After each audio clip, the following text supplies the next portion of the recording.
পিসি চোর, ভাইপো চোর, তৃণমূলের সব চোর, চোর চোর, তৃণমূলের সব চোর।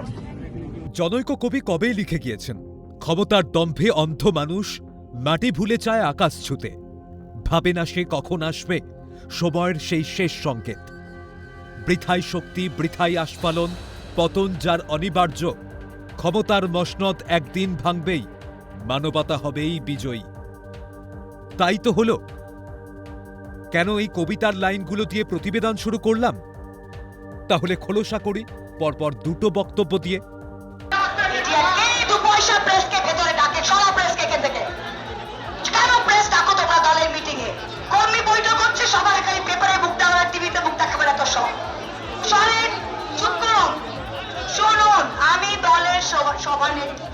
আমি আপনাদের নির্দেশ দিচ্ছি, প্রথমে আপনাদের মোবাইলগুলোকে প্লিজ সরিয়ে দেবেন। মোবাইল এটা কোনো ভিডিও রেকর্ডিং, কোনো ছবি তোলার নয়। এটা আপনি কে? প্রেসের লোক। হ্যাঁ, প্রেসের লোক। প্রেস এখানে অ্যালাউড না, আপনি ঢুকতে কে দিল? প্লিজ বেরিয়ে যান। চোর চোর চোর, টিএমসি চোর, পিসি চোর, ভাইপো চোর, তৃণমূলের সব চোর, চোর চোর, তৃণমূলের সব চোর। আচ্ছা, কি বুঝলেন বলুন তো? প্রথম বক্তব্যে অত্যন্ত দাম্ভিকতার সঙ্গে সাংবাদিকদের তুচ্ছ-তাচ্ছিল্য করেছেন তৃণমূল সাংসদ মহুয়া মৈত্র। তৃণমূল কর্মসূচির কভার করতে আসা সাংবাদিকদের ডাকিয়ে দিয়েছিলেন 2 পয়সার সাংবাদিক বলে। ভরা সভায় এক সাংবাদিককে তো আবার বেরিয়ে যাওয়ার নিদান দেন, যা কার্যত ঘাড় ধাক্কা দিয়ে বের করে দেওয়ার শামিল। এটা আপনি কে? প্রেসের লোক।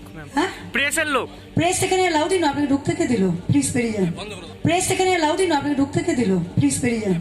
প্লিজ বেরিয়ে যান। প্লিজ বেরিয়ে যান। প্লিজ বেরিয়ে যান।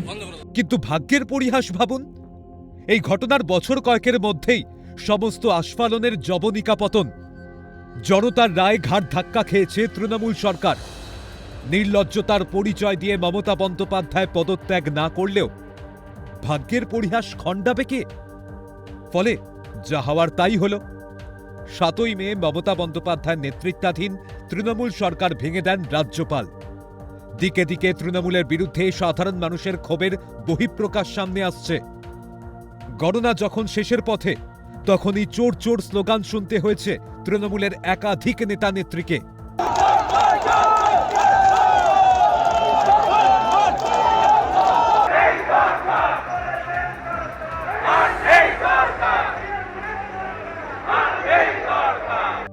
আর এবার বিমানে উঠেও চোর চোর স্লোগান শুনতে হল সাংসদ মহুয়া মৈত্রকে। দিল্লি বিমানবন্দরে অবতরণের পর মহুয়াকে চোর চোর স্লোগান দেওয়া হয়। সোশ্যাল মিডিয়ায় নিজেই সেই ভিডিও পোস্ট করেছেন মহুয়া মৈত্র। চোর চোর চোর, টিএমসি চোর, পিসি চোর, ভাইপো চোর, তৃণমূলের সব চোর, চোর চোর, তৃণমূলের সব চোর। আর একেই বলে হয়তো ভাগ্যের ফের।